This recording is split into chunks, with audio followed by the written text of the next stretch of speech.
बहुत सारे लोग आपके सपोर्ट में नहीं होते, लेकिन आपको खुद के फैमिली के लिए खड़े होना पड़ता है। मैंने पुलिस वालों को बहुत शरबत बांटे वहाँ पर बनारस में हर जगह। मेरे पापा का तो था कि डॉक्टर बनना है, तो मैंने कोशिश करी, बट वो इंटरेस्ट मेरा नहीं था शायद, वो मैं उस चीज़ के लिए बनी नहीं थी, पता नहीं। जहाँ पता चला कि फोरेंसिक्स एक्चुअली, जैसे आप बोल रहे थे ना, खुफिया विभाग वाली चीज़। मतलब आपके हाथ में तलवार है तो उसको चलाना कैसे ही आपको आना चाहिए। हाँ, कैसे और कब, अदरवाइज अनजाने में भी गर्दन कट सकती है। हमारे यहाँ सबसे बड़ा लिव इन, सबसे बड़ा प्रेम दिखाया गया हमारे ही शास्त्र में तो है, गीता में है ना, राधा और कृष्ण का प्रेम के कहीं है संसार में इसका।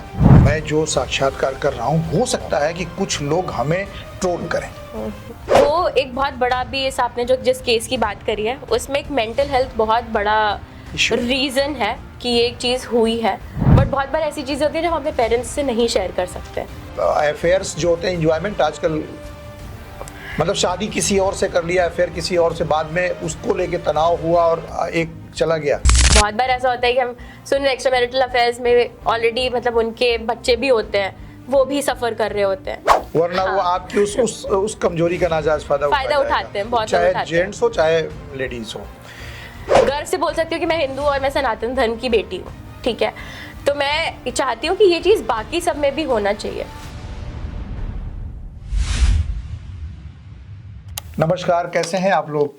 सब ठीक ठाक होंगे आप, लगता ही नहीं, हमें विश्वास है कि आप ठीक ठाक होंगे और अपने परिवार के साथ एंजॉय कर रहे होंगे। होली आ रही है और आज मैं फिर बैठा हूँ आपके लिए कुछ नया लेके। जानते हैं दोस्तों कि आज जो शख्सियत मेरे साथ है, ये देखने में छोटी सी है ना, उम्र बहुत छोटी होगी, आपको लग रहा होगा, लेकिन सही बात तो ये है कि बेटियां सबके मुकद्दर में कहाँ होती हैं। जो घर रब को पसंद हो वो वहां होती हैं। मित्रों, इससे पहले कि मैं इस वायु इसलिए कह रहा हूं कि युवा को अगर उल्टा किया जाए तो वायु हो जाता है, मैं उससे बात करने जा रहा हूं। और उससे पहले कि मैं बात करूं, थोड़ा सा एक इन्फॉर्मेशन देना चाहूंगा। अर्श फाउंडेशन, जैसा कि आपको पता है और वीडियो में भी जानते होंगे, अर्श फाउंडेशन के माध्यम से हम बेटियों के लिए और समाज में दबे कुचले लोगों के लिए बहुत सारे काम करते रहते हैं। एक बारकोड आएगा इसी वक्तव्य के बाद। अगर आपको लगता है कि आप तन मन धन से हमें सहयोग करना चाहते हैं तो उस पर आप अपना अंशदान दीजिएगा, और आपका दिया हुआ धन कुछ अगर परोपकार में काम आ जाए तो ये आपके लिए भी और मेरे लिए बहुत अच्छी बात हो सकती है। तो आइए सीधे सीधे बिना किसी भूमिका के सबसे पहले अभिवादन मेरी बेटी की जैसी है, माही भान। नमस्ते माही, कैसी हो? नमस्ते। और सबसे बड़ी बात है कि आज माही के बारे में बताते हुए मुझे इतना अच्छा लग रहा है कि ये इस उम्र में सोशल एक्टिविटीज में मुझे लगता है कि कम से कम लाखों युवाओं में एक हो सकती है। ये माही भान जो है, ये इलाहाबाद, प्रयागराज जो हो चुका है, वहां की बोर्न है। क्यों माही ऐसा है? हम तुक्के में बोले हैं? सच है। इनकी मम्मी भी वहीं बोर्न है। तो प्रयागराज में जो बोर्न होता है वो जानते हैं भाई, बहुत धार्मिक भी होता है। तो आइए चलते हैं, बात में सब कुछ बताएंगे और सीधे सीधे एक युवा एडवोकेट से बात करेंगे। कैसा फील कर रही हो? नर्वस फील कर रही हो क्या? थोड़ा सा, फर्स्ट टाइम है मेरा। कोई बात नहीं बेटा, एकदम आप ये मान के चलो कि मैं कोई टीचर नहीं हूँ, ठीक है। इस समय मैं एक पत्रकार हूँ और आप एक ब्यूरोक्रेट्स या जो भी कह लीजिए, आप फॉरेंसिक से आप एडवोकेट, मतलब आपका एडवोकेट बनने के साथ साथ अपना एक, जो आपने बताया कि जो आपका टेस्ट है वो फॉरेंसिक का है, डिटेक्टिव बनना चाहती हो। मैंने फॉरेंसिक की पढ़ाई भी करी है साथ में। अच्छा। पहले मैंने ग्रेजुएशन फॉरेंसिक्स में किया था, जिसको पढ़ते पढ़ते मेरा इंटरेस्ट लॉ में आया। और क्योंकि लॉ ऐसा सब्जेक्ट है जो मुझे ऐसा लगता है कि सबको पता होना चाहिए, पढ़ना चाहिए, समझना चाहिए, तो इस वजह से भी मैंने लॉ ऑप्ट किया। और उसके बाद मेरा जो इंटरेस्ट ऑफ वर्क था वो इन्वेस्टिगेशंस, क्राइम इन्वेस्टिगेशंस और मल्टीपल फ्रॉड इन्वेस्टिगेशंस हो गए। अब साइबर क्राइम जैसे बहुत एक हॉट टॉपिक है अभी, तो उसमें ग्रेजुअली विथ टाइम आ गया। तो अभी मैं दोनों ही चीज़ों को, लॉ और फॉरेंसिक्स को साथ में लेकर ही आगे बढ़ रही हूँ अपने करियर में। प्रोफेशन के साथ साथ मैं संदेश आपसे लूँ, इससे पहले कि मैं चाहूँगा कि आप अपने बचपन से लेके आज तक के सफ़र को थोड़ा डिस्क्राइब करिए हमारे दर्शकों के लिए, और अच्छी तरीके से करिएगा, उसमें अच्छाइयाँ भी होंगी, बुराइयाँ भी होंगी, परहेज मत करिएगा। मैं आपने जो ये बात रखी है उससे मैं ये चीज़ पहले तो बताना चाहती हूँ कि मेरा लाइफ में भी ऐसा ही विजन है या गोल है कि मैं ऐसा कुछ करूँ जिससे लोग मुझसे इंस्पायर हो, क्योंकि मैं भी किसी को देखकर ही बड़ी हुई हूँ, या मेरे खुद भी मैंने किसी को देखकर ही कुछ सीखी हैं चीज़ें, अपने आप इनबिल्ट कुछ भी नहीं होता। तो मैं पढ़ाई में तो मुझे नहीं पता, हो तो मम्मा बताएंगी कि उनको सेटिस्फाइड थी कि नहीं थी कि मैं कैसी थी, बट मैंने अपनी तरफ से कोशिश करी है कि पढ़ाई में तो मैं अच्छी ही रही। और पेरेंट्स को मैंने एक सोशल सर्कल में बहुत ज़्यादा देखा है नेटवर्क करते हुए, तो ये एक मेरे अंदर इनहेरिट होकर आया कि मुझे भी बहुत पसंद है लोगों से मिलना, बात करना, उनके बारे में जानना। पहले नहीं था, मतलब कुछ टाइम पे ऐसा होता है ना आपकी अपनी लाइफ में आप बढ़ रहे होते हो, सीख रहे होते हो, एज निकल रही होती है, तो आप मल्टीपल ग्रोइंग फेजेस से निकलते हो। तो पहले मैं बहुत रिजर्व भी थी, बट थैंकफुली मैं रोटरी या रोटरैक्ट का मैं बहुत बड़ा नाम लेती हूँ इस चीज़ में कि मैं इस ऑर्गेनाइजेशन का पार्ट बनी, क्योंकि बचपन से मम्मी पापा नाना नानी के साथ जैसे ना जाते थे हम सोशल एक्टिविटीज़ में, पोलियो ड्रॉप्स के लिए, ये सब चीज़ों के लिए, तो मैंने वहाँ से देखा है बचपन से ये सारे काम होते हुए। तो अब मेरे अंदर जैसे मैं बड़ी हुई धीरे धीरे, तो मेरे अंदर भी ये चीज़ें आई कि जब मैंने अपने पेरेंट्स को देखा है कि वो इतना ग्रैटिट्यूड है सोसाइटी को लेकर कि वो जानते हैं कि हम जितना देंगे शायद उतना ब्लेसिंग्स और उतनी अच्छी चीज़ें हमारे पास वापस 10 गुना आती है। मिलता है, 10 गुना जो आप देंगे 10 गुना वापस मिलता है, तो वो हमें मिलती है, ये मैं मानती हूँ।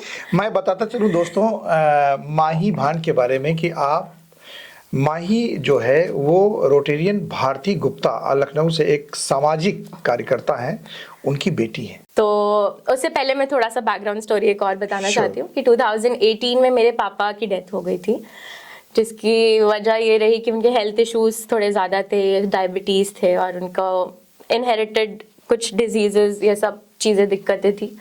तो काफ़ी बिजनेस वगैरह में भी उनको दिक्कतें आई, ये सब चीज़ें आई जिससे हेल्थ इफेक्ट करी। और हमने अपना बेस्ट कोशिश करा कि हम उनके लिए रहें, बट अब जो भी लिखा होता है वो होता है, तो हम उसमें कुछ नहीं कर सकते थे। बट उसके बाद से मैंने अपनी मम्मा का बहुत अलग फेज देखा है। मतलब वो हम देख तो रहे थे कि बचपन से बहुत इंडिपेंडेंट है, वो सारी चीज़ें खुद करती थी, खुद का इंस्टीट्यूट उन्होंने रन किया है, she is an artist also. But उसके बाद से एक जो डाइवर्जन आया हमारी फैमिली में, मैं भैया और मम्मा, वो बॉन्डिंग शायद मुझे लगता है बहुत कम लोगों में होती है कि आप और ज़्यादा क्लोज हो जाते हो, और उस टाइम पे ना इंटरडिपेंडेंट हो जाते हो आप अपने इमोशंस को लेके, अपने ग्रोथ को लेके, अपने करियर को लेके, हर चीज़ को लेके। तो जैसे मेरा भाई भी है, तो अब उसने भी बहुत कुछ सोच के ही स्टडिंग इन, मतलब पुणे में वो पढ़ रहा था तब, और अभी तो वो जॉब कर रहा है वहाँ पे। तो उसने भी बहुत सारी चीज़ें सैक्रिफाइस करी कि नहीं मैं अपना टाइम यहाँ घर पे दे सकूँ। अगर मेरे भी कॉलेज के एग्जाम्स थे, मैं छोड़ कर आई थी सारी चीज़ें। बहुत मतलब वो एक फेज होता है ना कि आप बहुत सारी चीज़ें थोड़े टाइम में सीख लेते हो, आप बड़े हो जाते हो उस टाइम पर, तो उम्र से पहले बड़े हो जाते हैं। हाँ, अब ऐसे बोलते होंगे। तो वो हम लोगों ने उस टाइम पर देखा कि मल्टीपल इमोशंस कैसे इस एज पर डील करते हैं। बहुत सारे लोग आपके सपोर्ट में नहीं होते, लेकिन आपको खुद के फैमिली के लिए खड़े होना पड़ता है। तो एक वो चीज़ थी, और वहाँ पे हम लोगों का ग्रोथ थोड़ा ज़्यादा हुआ और अच्छा हुआ। मैं बहुत थैंकफुल इस चीज़ की हूँ कि मम्मा हर समय हमारे लिए थी, और अब हम चाहते हैं कि हम उनके लिए रहें। क्या बात है। शिट। बहुत कम बच्चे होते हैं ऐसे। लो, एक तो बेटी, दूसरे इमोशंस, माँ का संघर्ष अगर देखते हुए, इमोशंस स्वाभाविक है, कंट्रोल नहीं हो पाता है, मैं समझ सकता हूँ। और फिर वही ये सारी चीज़ों से हम निकल ही रहे थे, तो कोविड आया उसी टाइम पे, और मेरा फोरेंसिक का ग्रेजुएशन जस्ट ख़त्म ही था, लास्ट ईयर था मेरा। तो मैं घर पर आई हुई थी मम्मा के पास, और क्योंकि मेरी मम्मा रोटरी में बहुत एक्टिव है, रोटरी ऑर्गेनाइजेशन में, तो उसी के साथ साथ मैंने ना उनके साथ जाना शुरू करा सोशल एक्टिविटीज़ में, मास्क डिस्ट्रीब्यूशन के लिए, सैनिटाइजेशन के लिए। उस टाइम कोरोना काल में उस टाइम बहुत ज़्यादा दिक्कतें होती थी, लोगों के लिए खाना नहीं अवेलेबल था। तो हम ये करते थे कि मम्मा के साथ मिलके शाम को ना मैं उन किचन में हेल्प करके उनके लिए हम अच्छा सा मतलब खाना बनाते थे, जो भी पॉसिबल होता था, और ज़्यादा से ज़्यादा लोग तक बांटने की, उसको पहुंचाने की कोशिश करते थे। तो मेरे ना कुछ फ्रेंड्स वगैरह ने ये चीज़ें देखी जब मैं उनको पिक्चर शेयर करती थी कि थोड़ा निकलो, उनको मोटिवेट करने की कोशिश करती थी कि थोड़ा माइंडसेट चेंज होगा, क्योंकि कोविड ऐसा टाइम था ना जहाँ पे सब चाह कर भी बहुत लोग नहीं निकल पा रहे थे और बहुत कॉम्पैक्ट हो गया था सब कुछ। उसकी वजह से हम लोगों के खुद के घर पे रहकर भी हेल्थ इश्यूज, मेंटल हेल्थ बहुत अफेक्ट कर रही थी, क्योंकि हमारा जो एज ग्रुप था आई थिंक वो सबने एक्सपीरियंस किया कि हम लोग ऐसे ग्रोइंग फेज में जहाँ पे हमारी एनर्जी सबसे ज्यादा होती है, हम उसको यूज ही नहीं कर पा रहे थे। तो थैंकफुली मैं बहुत ज्यादा थैंकफुल हूँ इस चीज के कि कोविड ने मुझे 2 चीजें बहुत अच्छी दी हैं। एक तो रियलाइजेशन कि हमारे पास लाइफ इज वेरी अनप्रिडिक्टेबल, कभी भी कुछ भी हो सकता है। आपके जो प्लान्स होते हैं हो सकता है वो 1 साल 2 साल 4 साल पोस्टपोन भी हो सकते हैं। और दूसरा ये कि जैसे मोदी जी का जो टैग था एक बहुत पॉपुलर, नेगेटिव सिचुएशन में भी अपॉर्चुनिटी ढूंढ लेनी चाहिए। आपदा में अवसर। हाँ, वो मैं बोलने वाली थी, आपदा में अवसर ढूंढने वाली चीज। तो एक वो था, तो उसी के थ्रू मैंने अपने फ्रेंड्स को पुश किया थोड़ा सा, तो हमने एक ऑर्गेनाइजेशन स्टार्ट करी। अच्छा। जिसका नाम हमने Stotram the art of charity रखा। Stotram the art of charity. Stotram इसलिए क्योंकि एक संस्कृत वर्ड है, मतलब किसी चीज की शुरुआत। हाँ, तो उससे हमने रखा और हम कुछ फ्रेंड्स जो अलग अलग सिटीज और जगह जगह पर थे, हमने उसको साथ में एक प्लेटफॉर्म क्रिएट किया और उसके थ्रू समाज में जाकर हेल्प करना स्टार्ट किया। तो एक ये बहुत अच्छा अचीवमेंट था मेरे लिए। आप फीमेल्स युवा के साथ साथ मेल की भी इंस्पिरेशन है कि बहुत सारे लोग सोच भी नहीं पाते हैं जो आप कर रही हैं इस समय, चाहे वो रोटरेक्ट से जुड़ के कोई ना कोई प्लेटफॉर्म तो चाहिए होता है, मंच जो चाहिए होता है, क्योंकि स्टार तो कुदरत बना के ही भेजती है आदमी को, बस एक सितारा को चमकने के लिए एक आसमान चाहिए होता है। तो आपको स्तोत्रम मिला, आप रोटरेक्ट क्लब में बहुत एक्टिवली पार्टिसिपेट करती हैं। कोविड में आपकी तो बहुत छोटी रही होंगी आप उस समय।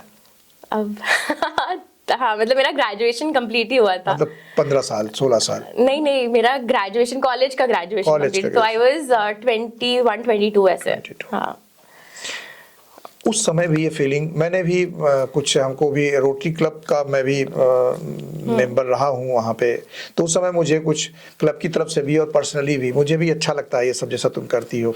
तो मैंने पुलिस वालों को बहुत शरबत बांटे वहाँ पर बनारस में हर जगह, क्योंकि वो बेचारे 24 घंटे खड़े रहते थे, कोई ड्यूटी पे नहीं आ रहा है, तो वो खाने पीने के लिए मोहताज थे। तो दोपहर का समय तो उसमें हम शरबत बांटा करते थे वहाँ पे। खैर वो दौर भगवान करे दोबारा ना आए, लेकिन आता है तो कुछ सिखा के ही जाता है। जैसा आपने सोसाइटी की शुरुआत की तो अब उससे फलेगा फूलेगा। तो ये आपका, अच्छा ये बताइए कि ये जो आपने प्रोफेशन चुना वकालत का, ये आपके ऊपर थोपा गया है आपका? नहीं ऐसा बिल्कुल नहीं। क्योंकि माँ बाप तो चाहते हैं कि लड़का डॉक्टर बन जाए, वकील बन जाए या फिर इंजीनियर बन जाए। मेरे पापा का था, मैं झूठी बोलूंगी ये, और ये भी नहीं था जो प्रोफेशन में मैं हूँ, उनका मन था कि मैं डॉक्टर बनूं। मैंने कोशिश बहुत करी, मैं झूठ क्यों बोलूं लेकिन मेरा इंटरेस्ट डेवलप नहीं हुआ उस तरफ। क्योंकि एक उस आपके पिता के जनरेशन का एक व्यक्ति बैठा है ना, तो मैं भी अपनी बेटियों से वही उम्मीद करता था, खासकर वो जो मैं पूरा नहीं कर पाया अपनी लाइफ में वो कर दे। एंड मेरे पेरेंट्स, मतलब मम्मा और चाहे पापा, वो पढ़ाई में टॉपर्स रहे हैं अपने कॉलेज में, स्कूल में। और मेरे पापा का तो था कि डॉक्टर बनना है, तो मैंने कोशिश करी, बट वो इंटरेस्ट मेरा नहीं था, शायद वो मैं उस चीज़ के लिए बनी नहीं थी, पता नहीं। तो मैंने इसलिए थोड़ा उस टाइम पे सर्च किया कि और मैं क्या कर सकती हूँ। तो मेरा इंटरेस्ट आया फॉरेंसिक्स में। उस टाइम अभी थोड़ी डेवलपिंग फील्ड है, तो अभी बहुत एक्सपोजर उस टाइम में नहीं था, तो डाउट्स भी थे। इसके साथ साथ मैंने एनिमल वेटनरी का भी एग्जाम दिया था, जिससे मैं क्वालिफाई हो गई थी। मुझे बहुत पसंद है एनिमल्स, बट फिर थोड़ा सा सर्कमस्टांसेस ऐसे थे, कुछ मेरी डेट्स वगैरह उसकी थी एडमिशन की, वो नहीं फुलफिल हो पाई। तो फिर मैंने फॉरेंसिक्स के लिए ही ऑप्ट करा और उसी में ग्रो किया। उसके साथ साथ मैंने बहुत जगह इंटर्नशिप्स करी उसी ड्यूरेशन में, जहाँ पता चला कि फॉरेंसिक्स एक्चुअली, जैसे आप बोल रहे थे ना, खुफिया विभाग वाली चीज, वही मैं कहने वाला था, डिटेक्टिव एजेंसीज की जरूरत तो हर घर में होने वाली है। तो बहुत इंटरेस्टिंग फील्ड है ये और बहुत ग्रोइंग भी है, तो अच्छा एक्सपोजर अगर हम इसको यूटिलाइज करेंगे और अच्छी चीजों में करते हैं। क्या लगता है आपको, आप एक वीमेंस भी हैं और एक वकील भी हैं, आजकल जो आपको ये अधिकार दे दिए गए हैं, मैं समस्त नारी जाति की बात कर रहा हूँ, क्योंकि आपको आज के 25 साल पहले 30 साल पहले अबला कहा जाता था, है ना? अब आप सबला हैं, क्या लगता है आपको, बिल्कुल एक वकील की हैसियत से बताइएगा, नारी की हैसियत से नहीं, कि आपके हाथ में अगर कानून की तलवार दे दी गई है तो आप लोग क्या हत्या नहीं कर रहे हैं अभी इस समय? तो मेरा ऐसा कहना है कि हर चीज के बारे में पता होना और उसको इस्तेमाल करना भी पता होना जरूरी है, ठीक है? इस्तेमाल करना भी पता होना जरूरी, मतलब आपके हाथ में तलवार है तो उसको चलाना कैसे ही आपको आना चाहिए। हाँ, कैसे और कब। अदरवाइज अनजाने में भी गर्दन कट सकती है। हाँ, वो तो अनजाने में कट सकती है। बिल्कुल कट सकती है। अगर आपको नहीं पता है और आपको ये उसके ट्रिक्स तो नहीं, बट उसका कैसे यूज करना है और कितना करना है, बेसिकली अगर हमें लॉज के बारे में पता है और हमें पता है कि वो हमें बेनिफिट करेंगे, तो इसका ये मतलब नहीं है कि हम किसी और के लिए उसको मिस यूज करें, ठीक है? तो वही अगेन कमिंग टू कि पता होना चाहिए कि कब कहाँ पे सही चीज का इस्तेमाल करना है और कितना करना है। पता तो ग्रेजुएशन के बाद होता है, वो भी जब एकेडमी में आदमी जाता है तब। तो इसके लिए यहाँ पे मैं अपनी तरफ से रिक्वेस्ट कर सकती हूँ। किससे?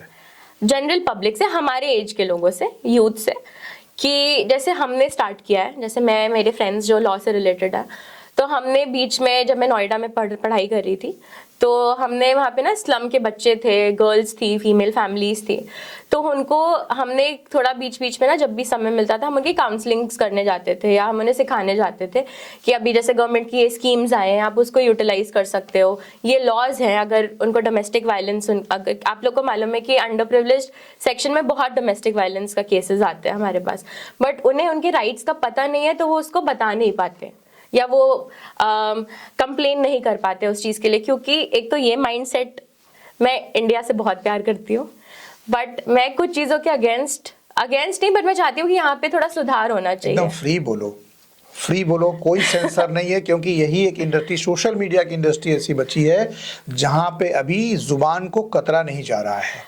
मैं फ्री हूँ, एकदम फ्री होके बोलो। मैं वर्ड्स इसलिए मतलब क्लियर रख रही हूँ ताकि ऐसा मिसअंडरस्टूड ना हो, क्योंकि हो सकता है मैं बोलना कुछ और चाहूँ और कुछ और मतलब निकल कभी अगर हो सकता है कि ये साक्षात्कार, ये पॉडकास्ट अगर योगी जी को गलती से क्लिप मिल गई, क्योंकि क्लिपिंग निकालते हैं हमारे जो एडिटर्स हैं, वो क्लिप निकालते हैं, तो जो आपका बहुत अच्छा पार्ट होगा उसको क्लिप में डालेंगे और कहीं वो पहुंच गया तो शायद हो सकता है कि वो सेंसिटिव हैं, तो हो सकता है कि उसको लागू कर दे। मतलब यही मैं बता रही थी ना कि जहाँ पे थोड़ा सा और इम्प्रूव कर सकते हैं हम लोग, और वो कोई भी चेंज या कोई भी इम्प्रूवमेंट एक इंसान से नहीं होता, वो एक जैसे हम ब्लॉक्स बचपन में खेलते थे ना, ब्लॉक के बाद तब बिल्डिंग बनती थी, तो वैसे ही एक हाथ पकड़ेंगे तो दूसरा पकड़ेंगे, तब वो chain of circle of chain complete होता है। Sure. तो मेरा रिक्वेस्ट यूथ से ये है कि हम सब थोड़ा बहुत इस एज में आने के बाद, अबव 20 आई थिंक सब लोग स्टेबल इतना हो जाता है, 18 भी अब तो, कि सबको लॉज और करंट अफेयर्स के बारे में पता होता है और हम नॉलेज लेना चाहते हैं इस चीज़ की, क्योंकि हमें खुद को इंडिपेंडेंट करना है नॉलेज के साथ या इन्फॉर्मेशन के साथ। तो जब हम ले सकते हैं तो हम क्या दूसरों की हेल्प नहीं कर सकते उन्हें बताने में? तो आई वुड रिक्वेस्ट कि अगर ये चीज़ हो सकती है कि हमें अगर कोई चीज़ पता चलती है या कोई लॉज के बारे में पता चलता है या बेसिक हेल्प के बारे में पता चलता है, मैं ये नहीं कह रही कि सिर्फ लॉज, मेडिकल्स के बारे में कि कोई हाइजीन अपनी बेसिक कैसे मेंटेन कर सकता है, कोई वाटर सैनिटेशन पे कैसे वर्कआउट कर सकता है, कि ड्रेनेज सिस्टम को कैसे इंप्रूव करा सकता है, एनवायरनमेंट बहुत बड़ा फैक्टर है जो अभी प्रॉब्लम में है, इसके बारे में अगर हम सीख सकते हैं तो हम क्यों नहीं इसको और लोगों तक पास ऑन कर सकते हैं। तो हमें ये अपॉर्चुनिटी लॉज के बारे में या जो भी चीज़ें ऐसे अभी फेस कर रहे हैं हम लोग जनरली एज सिटीजन्स, उनके बारे में हम उन्हें गाइड कर सकते हैं, अवेयर कर सकते हैं। तो जैसे कि आपने कहा कि ग्रेजुएशन में आने के बाद जब मैंने लॉ वकालत सीखी तब मुझे पता चला, ऐसा नहीं है, मैं न्यूज़पेपर्स पढ़ती थी, न्यूज़ देखती थी, तो मुझे पता चलता रहता था कि क्या क्या हो रहा है, तभी मेरा इंटरेस्ट आया कि और डिटेल में जानते हैं इस चीज़ को। तो जब मैंने सीखा या मुझे समझ आया तब मैंने लोगों को बताना शुरू किया। तो हम यंगस्टर्स इतना अवेयर हैं, हम इतना सोशल मीडिया पे, अभी आपने चर्चा करी उसकी कि सोशल मीडिया पे सब आता है, अनफिल्टर्ड आता है। जब अनफिल्टर्ड न्यूज़ हम देख रहे हैं, अनफिल्टर्ड हम टैगलाइंस देख रहे हैं कि ये कंडीशंस हो रही हैं, ये चीज़ें आ रही हैं, या न्यूज़ में सर्कुलेट हो रहा है, मेंटल हेल्थ के बारे में भी बहुत सर्कुलेट हुआ है इधर बीच में, साइबर क्राइम्स के बारे में हो रहा है, तो जो चीज़ें हमें पता चल रही है उसको पास ऑन करने में आई डोंट थिंक कोई डिसएडवांटेज होगा। तो हम वैसे ही जाके प्राइमरी स्कूल्स हैं या प्राइवेट स्कूल्स हैं, कॉलेजेस हैं, वहाँ पे हम सिखा सकते हैं। एंड हर चीज़ को ग्रो करने के लिए एक प्लेटफॉर्म चाहिए होता है, तो हम या तो खुद भी क्रिएट कर सकते हैं, एंड मैं थोड़ा इस चीज़ को प्रिविलेज मानूंगी कि मेरे पास रोटरी या रोट्रैक का प्लेटफॉर्म रहा है या रहा टू मतलब एक्सपोज ऑल दीज थिंग्स जो मैंने सीखी हैं, तो मैं उसका यूटिलाइज करके कोशिश यही करती हूँ कि अपनी तरफ से पास ऑन करूँ इन्फॉर्मेशन। स्रोतम के माध्यम से, अर्श फाउंडेशन के माध्यम से हम इन सब चीज़ों को अवेयर कर सकते हैं, बिल्कुल कर सकते हैं। बहुत अच्छी बात आपने कही इस बात के लिए कि हम पूर्णतः सरकार के ऊपर डिपेंड ना हो, बिल्कुल ज़्यादा अच्छी बात है कि हम अपनी चीज़ों को जब हम हवा भी अपने हिसाब से ले सकते हैं प्योरीफायर लगा के, तो हम अपनी लाइफ को क्यों नहीं प्योरीफाइड कर सकते हैं।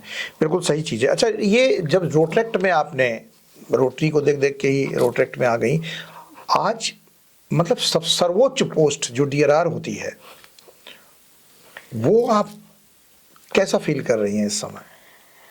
मैं ऑनेस्टली मैं बहुत कैसे बताऊँ, मैं बहुत प्रिविलेज्ड हूँ कि मतलब अच्छा मुझे लगता है कि I have been the one who is been chosen to lead.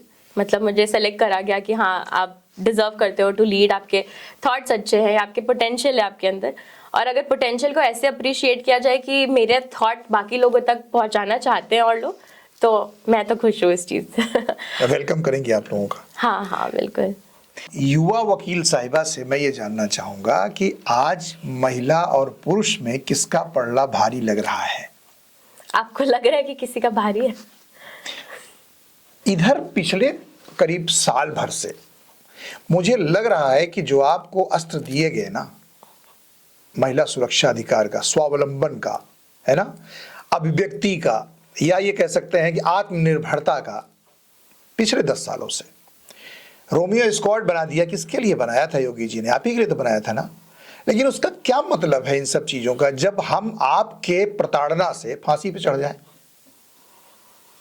तो हमारा पलड़ा तो झुकता जा रहा है ना। हमारे लिए तो कोई आयोग भी नहीं है।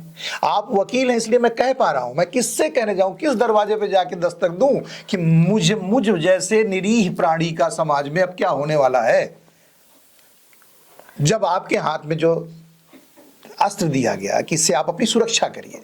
रावण कोई अगर आपको आ रहा है हरने के लिए तो आप भिक्षा मत नहीं लेके निकलिए, भिक्षा के साथ साथ तलवार रखे रहिए, ताकि अगर वो हाथ पकड़े तो हाथ काट दीजिए। यही तो दिया गया था। लेकिन अब क्या है कि अगर घूर के ताक दिया और आप पुलिस स्टेशन पहुंच गई तो वो तो बेचारा जेल चला जाएगा। क्या मतलब है? क्या देखती हैं, किस तरह से देखती हैं आप? अभी आपने एक वर्ड का यूज किया, आत्मनिर्भरता, तो मैं पहले तो उसको क्लैरिफाई करना चाहती हूँ कि इंडिपेंडेंट होना बहुत ज़रूरी है, ठीक है, पर कुछ एस्पेक्ट्स में होना ही ज़रूरी है। हर चीज़ में होना भी थोड़ा, कमिंग बैक टू कि मैंने अभी थोड़े टाइम पहले एक बात बोली थी कि इंडिया मेरे लिए बहुत इंपॉर्टेंट है। मैं बहुत ज़्यादा रिस्पेक्ट करती हूँ हमारी कंट्री की, उसके रूल्स रेगुलेशंस की, कल्चर की, रिलीजन की, स्पिरिचुअल एनवायरनमेंट की बहुत ज़्यादा रिस्पेक्ट करती हूँ, और मैं फॉलोअर हूँ, ठीक है। तो जैसे मैं अभी थोड़े टाइम पहले ही बहुत सारी कॉन्वर्सेशंस में बैठी हूँ, तो मेरी बातचीत उठी है इस चीज़ पर कि इंडिपेंडेंस फाइनेंशियल लेवल पर और पर्सनल ग्रोथ पर बहुत ज़रूरी होता है। एज अ फीमेल मैं बता सकती हूँ ये चीज़ कि फाइनेंशियली सिक्योर रहना बहुत इंपॉर्टेंट है, क्योंकि आप हर चीज़ के लिए डिपेंडेंट नहीं हो सकते हो अपने पार्टनर पे, अपने पेरेंट्स पे, ठीक है। Then coming to the point कि हमारी पर्सनैलिटी एज एन इंडिपेंडेंट एक इंडिविजुअल आइडेंटिटी क्रिएट करना बहुत ज़रूरी है, क्योंकि हमेशा आप किसी के शैडो में नहीं रह सकते हो, ठीक है, क्योंकि आपको नहीं पता कि लाइफ में ऐसा क्या फॉलो करेगा कि आपको किसी से अलग रहना पड़ा, तो आप खुद को ऐसे एनवायरनमेंट में सरवाइव करा पाओगे कि नहीं। और जैसे भी रिसेंटली हम लोगों ने बहुत सारे ऐसे मूवीज़ में देखा है, जैसे मैं बता ही रही थी अभी पद्मावती हमने एक मूवी देखी है, छावा अभी रिसेंटली रिलीज हुई है। इसमें जो फीमेल कैरेक्टर्स हमने देखे हैं, आपको लगता है कि ऐसी मूवीज में जो फीमेल कैरेक्टर्स होते हैं उसमें क्या हमें ये दिखाया गया है कि वो इंडिपेंडेंट मतलब महारानियां इंडिपेंडेंट नहीं थी? बिल्कुल थी। उन्होंने भी अपनी फैमिली को ग्रो करते हुए देखा, क्योंकि वो उस बैकग्राउंड में, उस कल्चर या उस रूट्स के साथ आई थी। अपने पार्टनर्स को वो किस तरह से सपोर्ट कर रही थी। जैसे अभी हमने छावा मूवी देखी, रिसेंटली आई है, उसमें मैंने बहुत अच्छे से वो मूवी ऑब्जर्व करी, एंड मैं कुछ ऐसी मूवी से ना बहुत कनेक्ट कर जाती हूँ। तो मैंने नोटिस करा कि उनकी जो रानी थी उन्होंने उनको कितना सपोर्ट किया, बैक किया कि आप करो, हम हैं साथ में पीछे देखने के लिए। बहुत बड़ी ताकत होती है, बहुत ज्यादा जरूरी है। और ऐसा नहीं है कि वो इसी चीज के लिए बनी थी, उनको भी मालूम है कि अगर उन पर आएगी तो वो भी बहुत स्ट्रैटेजिकली लड़ सकती हैं। रानी लक्ष्मीबाई ने किया है ये चीज, दुर्गावती ने किया। पर जैसे कमिंग टू आपने बोला पल्ला भारी वाली चीज, हमारे हाथ में कि हम उसको बराबर रखते हैं या हम उसको ऊपर या नीचे रखते हैं। तो अगर हम उसको बराबर रख सकते हैं तो जरूरी नहीं है ना कि हम ऊपर या नीचे करने की वजह से किसी एक को बहुत ज्यादा डोमिनेट कर दे और किसी एक को बहुत ज्यादा इंफीरियर या छोटा महसूस करा दे। हम दोनों को बैलेंस भी कर सकते हैं। पद्मावत मूवी में हमने देखा है कि जैसे रानी पद्मावती ने खुद को सैक्रिफाइस किया अपनी खुद की आइडेंटिटी को प्रोटेक्ट करने के लिए। एज अ वुमेन उन्होंने अपना सब कुछ सैक्रिफाइस किया क्योंकि उनको पता था कि अब उनके लिए लड़ने के लिए शायद कोई नहीं है। तो उन्होंने खुद ही वो लड़ाई लड़ी और खुद को और पूरे सारे विमेन कल्चर को लेकर, विमेन सोसाइटी को लेकर उन्होंने वो जौहर कंडक्ट किया। तो ये सारी चीजें बहुत सोच समझ के होती थी पहले, और अगर हम उनसे ही अडेप्ट करें और उनसे सीखे ना, तो इंडिपेंडेंट होना या अपने राइट्स का मिसयूज करना या राइट्स का पता होना बहुत बड़ा एक एग्जाम्पल सेट करता है हम सब पर। तो मेरा ये एस्पेक्ट इस चीज पर है कि बैलेंस करना बहुत जरूरी है। हम लोगों को पता होना चाहिए कि किसको कब सपोर्ट करना है, किसको कब डोमिनेट करना है, कब नहीं करना है। And being a female I will always encourage कि इंडिपेंडेंट होना, सोशली एक्टिव होना, अपनी पर्सनालिटी को प्रेजेंट करना, हर चीज़ बहुत अच्छी है, बहुत ज़रूरी है। पर हमारा जो कल्चर है उसको हमें नहीं छोड़ना चाहिए। Being a women I know कि या being a girl from a family who is very religious, बहुत ज़्यादा रिलीजियस में बिलीव किया है, पर मेरे को ये भी मालूम है कि कोई रूल्स अगर बनाए गए हैं या खुद को प्रोटेक्ट करने के लिए हमें एक पर्टिकुलर दायरे में रहना पड़ता है, अगर जैसे बाउंड्रीज में रहना पड़ता है, तो उसमें भी रहना गलत नहीं है। पुरुषों ने ही बिना मांगे समानता के अधिकार की बात की, पुरुषों ने की। आप सती प्रथा का अंत किया, एक पुरुष ने ही तो उठाया। आज एक पुरुष ने ही पर्दा प्रथा खत्म की, एक पुरुष ने ही तलाक के बारे में खत्म किया। फिर भी अतुल सुभाष जैसा व्यक्ति को आत्महत्या करना पड़े एक नारी की वजह से। दरअसल माही, मैं ये सवाल इसलिए कर रहा हूँ कि हम आप जनरेशन गैप पे बैठे हुए हैं। हम ये जानना चाहते हैं अपने दर्शकों के लिए कि क्या आप भी वही सोच, देखो सुप्रीम कोर्ट ने कह दिया कि लिव इन में रहना है, कोर्ट का आदेश लगा, ऐसा नहीं है। क्या इसके पहले लोग लिव इन में नहीं रहते थे? कानून आने के बाद ही रह रहे हैं क्या? नहीं। हमारे यहाँ सबसे बड़ा लिव इन, सबसे बड़ा प्रेम दिखाया गया हमारे ही शास्त्र में तो है, गीता में है ना, राधा और कृष्ण का प्रेम के कहीं है संसार में इसका। लेकिन हम कह रहे हैं कि किसी चीज को अगर हम बेपर्दा करते हैं, है ना, मतलब उससे हम उसको अनावरित करते हैं, उसको हम समाज के लिए दिखाते हैं, तब जाके प्रथा खत्म होती है, या उसको और ज्यादा दबाते जाएं तब प्रथा खत्म होती है। भाई फीमेल्स को अधिकार दिए गए, पुरुषों के पास इस समय कोई अधिकार नहीं है। मतलब मैं पुरुषों का हिमायती नहीं हूं, लेकिन बेटा मैं अब उस चीज को शब्द नहीं दे पा रहा हूं, क्योंकि फीमेल जो मां है हमारी ना, उसका नाम खराब हो रहा है कुछ महिलाओं के चक्कर में। लड़कियों की जो मतलब जो एक इमेज है, जो पाल पैदा करती है, वो सब कुछ कर सकती, जो एक पुरुष को जन्म दे सकती है वो सब कुछ कर सकती है। नारी कमजोर कहां है? क्यों इनको हम अधिकारों की बात करें कि नहीं इनको अधिकार देना चाहिए? जो सृष्टि का सृजन कर सकती है, सृष्टि को जन्म दे सकती है, वो कुछ भी कर सकती है। लेकिन आज इस केस में, निकिता और अतुल सुभाष के केस में, इस एक प्रकरण ने पूरी नारी जाति को कलंकित किया है। मैं आप जैसे युवा से यही दरख्वास्त करना चाहूंगा कि कोई ना कोई ऐसा अभियान चलना चाहिए जिससे वीमेंस, हम मेल को तो प्रोटेक्ट कर लेंगे, हम दे देंगे उनको शिक्षा, अब तो डरने भी लगे हैं, अब तो कानून ही बन गया कि अगर घूर दिए तो गए जेल बेटा। ठीक है, कहां जाएगा आदमी? पहले इतने सारे, पहले के लोग बेवकूफ थोड़ी थे, कोठे हुआ करते थे, ठीक है, ये राजा महाराजा जाते थे वो करने के लिए। आज आपने सारी चीजों खत्म कर दिया है ना, कहां मतलब वो व्यक्ति क्या करेगा? क्या देखना भी गुनाह है? और अगर मान लीजिए कुछ कर हो जाता है तो उसके लिए कम से कम उसके हाथ में एक चक्कू तो दे दो, कोई एक आयोग तो बना दो। देखिए माही, मैं जो साक्षात्कार कर रहा हूं, हो सकता है कि कुछ लोग हमें ट्रोल करें। हम फैक्ट है कि हमारे इस पॉडकास्ट से अगर हम 140 करोड़ में एक व्यक्ति को भी शिक्षित कर पाए, एजुकेट कर पाए अपने इस साक्षात्कार के माध्यम से, तो मैं अपने आप को सफल समझूंगा। हर आलोचनाएं होती हैं, मुझे कोई फर्क, इसलिए आप खुल के बोलो।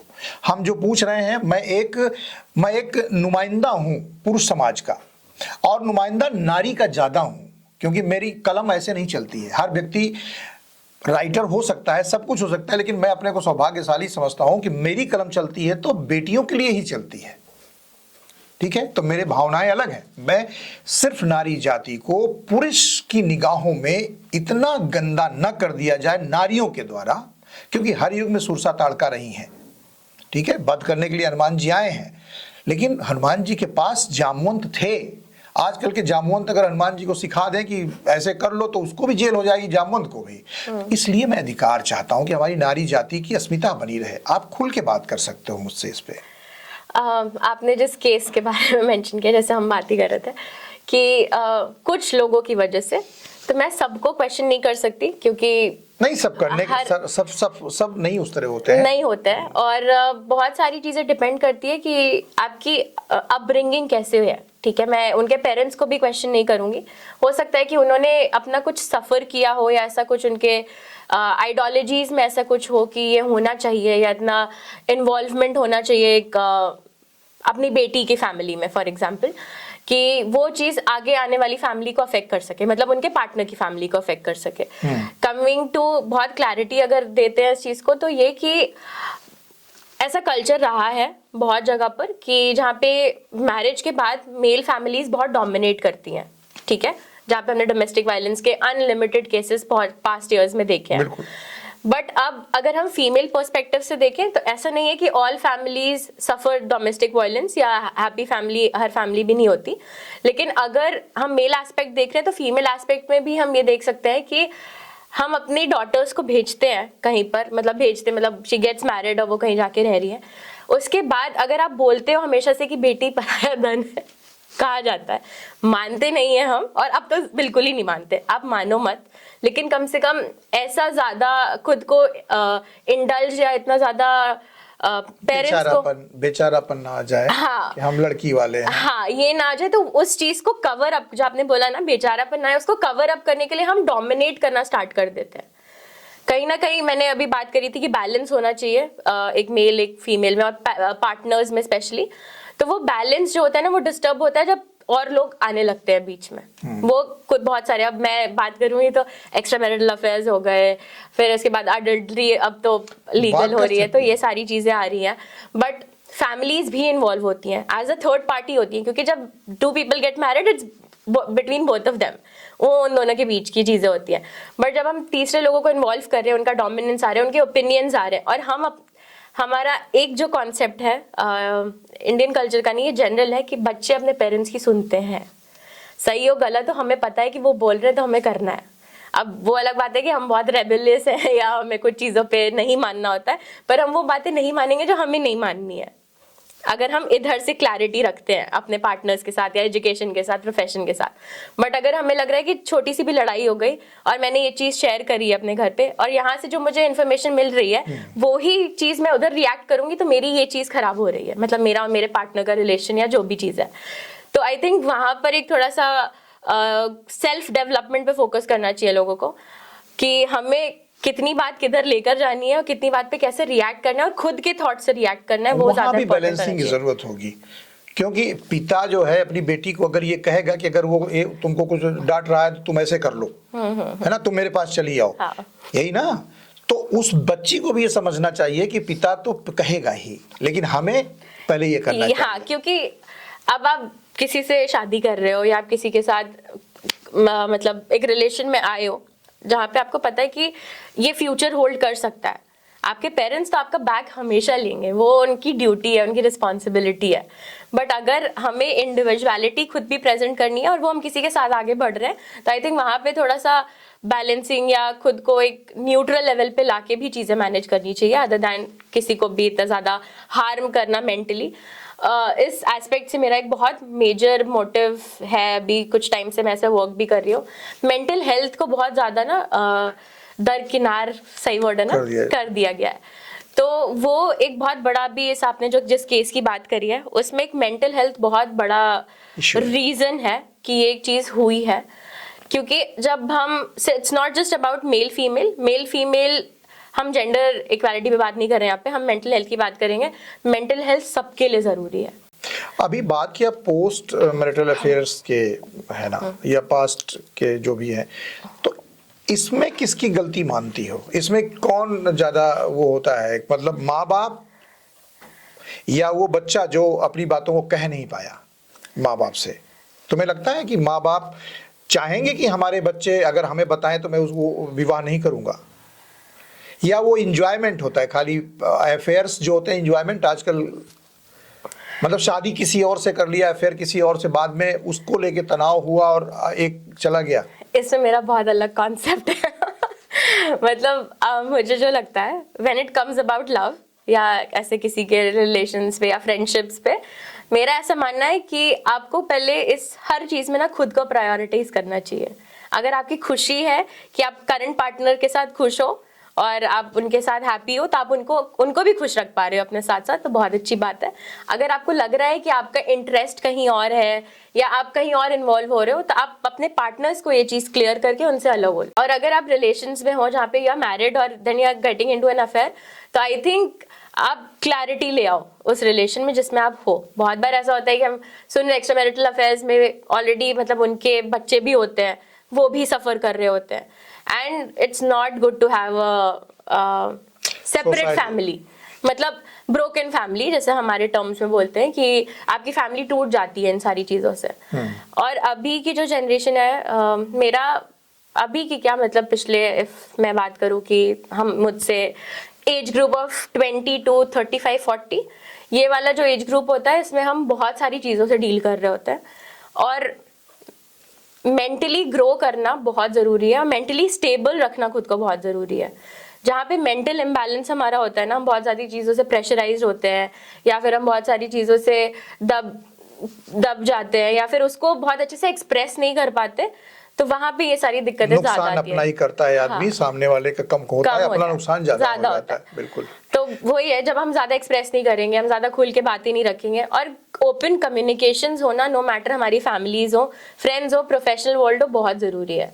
माही, 5 साल पहले चलते हैं, आपको जब मम्मा या पापा आपको अपने धर्म से, अपने रिलीजन से, अपनी बुक्स को लेके, है ना, अपनी जो क्या हिंदी ही जानता हूँ मैं, नैतिक शिक्षा, है ना, झूठ बोलना पाप है ना, ये नैतिक शिक्षा है, उसको लेके आप क्या, आज जो ये वातावरण बन रहा है रील्स का, रियल से खत्म हो रहा है चीजें, है ना, मतलब शिकार ढूंढा जा रहा है मैट्रिमोनी साइट्स पे कि अच्छा ये कैसा है, इसको फंसा लो, फिर बाद में तलाक कर देंगे, ये हो जाएगा, ऐसे हो जाएगा। क्या लगता है कि कहीं ना कहीं उन विषय वस्तु का अभाव होता जा रहा है, या आजकल के माँ बाप लाइफ स्टाइल में पैसा कमाने के चक्कर में अपने बच्चों से दोस्ताना खत्म कर चुके हैं? बहुत सारे क्वेश्चंस एक साथ हैं। पहले तो स्पिरिचुअलिटी की बात करते हैं, आपने उससे स्टार्ट किया।